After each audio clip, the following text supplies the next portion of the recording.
a grey Gundam, a beam sword the size of a bus, and an enemy that is not a mobile suit, not a Zaku, not a GM, something with too many legs and a scorpion tail coming at you across a canyon. This is Gundam Rogue Orbit, built in-house at Bandai Namco Studios, set in a brand new Gundam universe with no 40-year homework attached, and the pitch is one line long.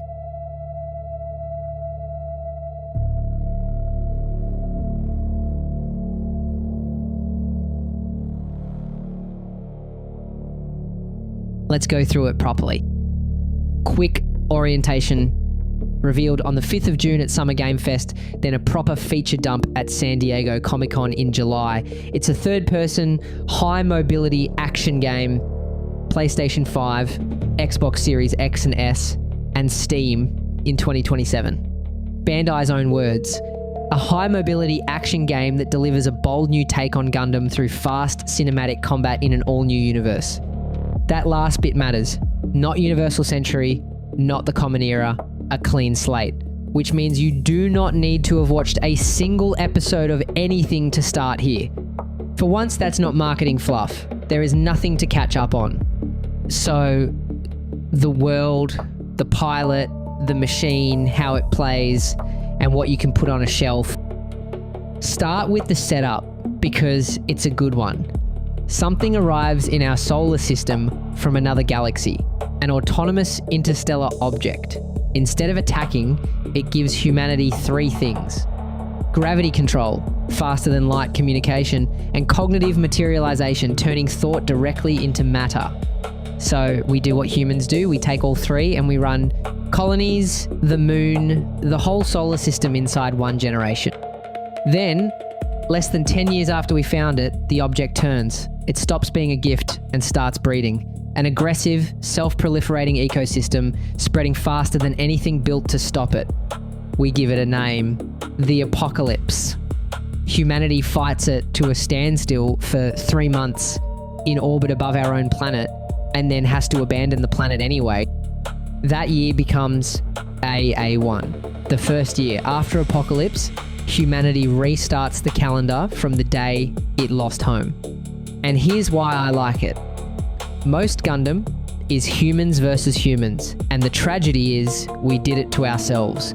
This one hands you a war against something that was never a person to begin with, and it's out there because we took its gifts first. So who are you in all this? You play Rex, written RE-X, said Rex. An ace pilot. The producers describe him as the perspective character, the one you experience the story through. And you're not out there alone. Bandai's release calls the supporting cast a ragtag crew of unsung soldiers. That's a deliberate phrase. Not a fleet, not an army, a crew. Small ensemble, shared ship, the kind of story where you learn everyone's name. There is exactly one other name attached to that crew, and it's Sophia. That is the entire entry. The producers were asked about her directly and refused to explain who she is because of story implications. Which is the most interesting non-answer in the whole reveal. You do not protect a name that hard unless it's load-bearing. Full English and Japanese voice acting confirmed, by the way. Pick your lane day one. Now the good part.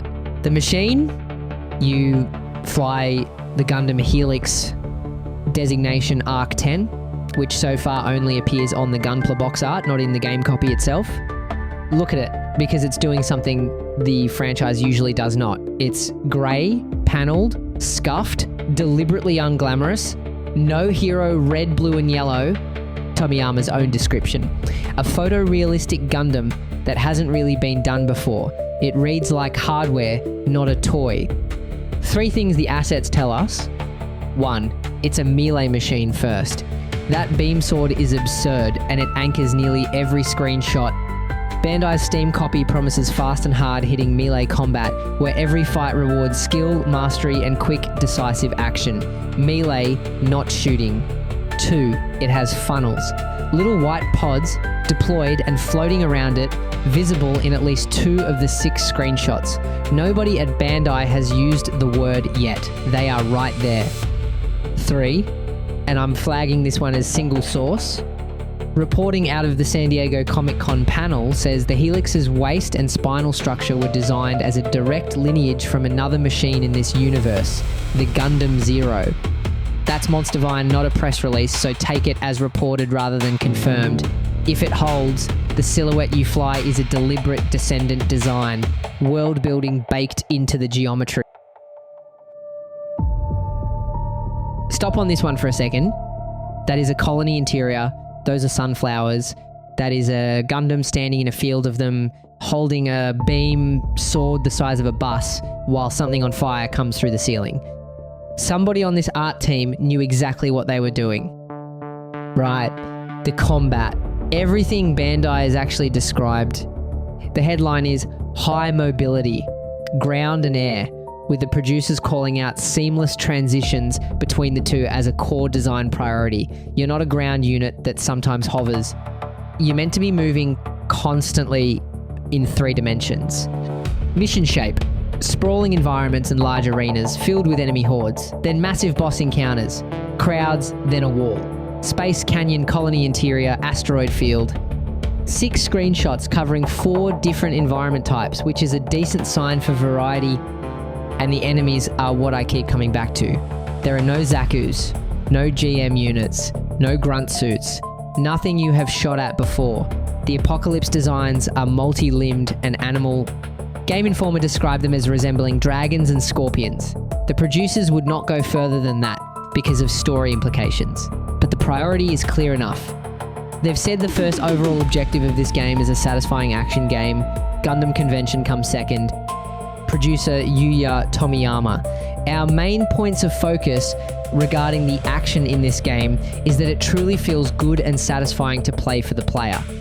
And one worth saying out loud, because people ask, at Summer Game Fest, the producers told GameSpot, for this title, we can say that there's no generative AI use on the record. Now, the thing I actually want to speculate about, and I'm labeling it before I open my mouth, here's what's on the table. Game Informer's Summer Game Fest report says flatly that Rogue Orbit lets players build and customize their own mobile suit. The Steam page carries the tags RPG and Action RPG. Not just action, not just hack and slash, though those are there too. And Bandai has already put out 2 official finishes for the same machine. The standard HG1 144th Arc 10 Gundam Helix in the grey militaristic scheme that matches the concept art, and the collector's edition exclusive Earth Blue version, a straight redeco into white with muted blues, reds and yellows. So my read, labelled as a read, suit customization, loadouts, parts, paint.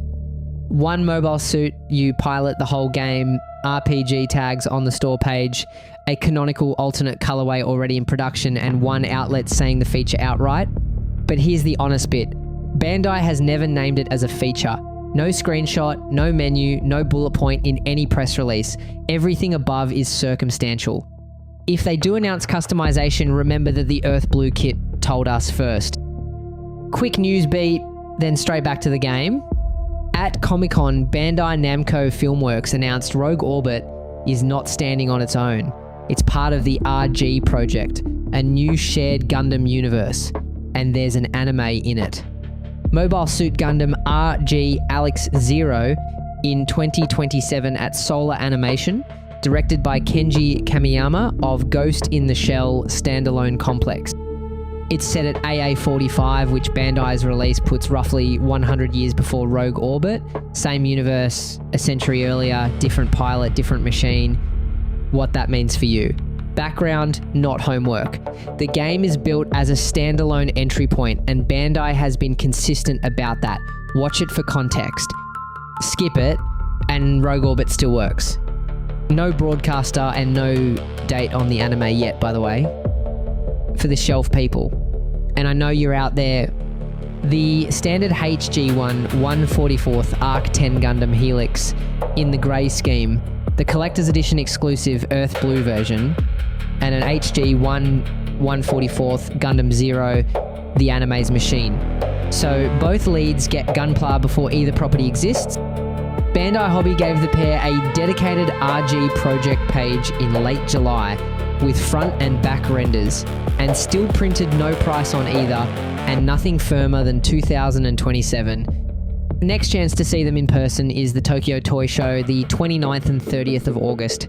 There was also a Gundam card game promo at Comic-Con, EXBP029, an EX base token, giveaway only, not for sale.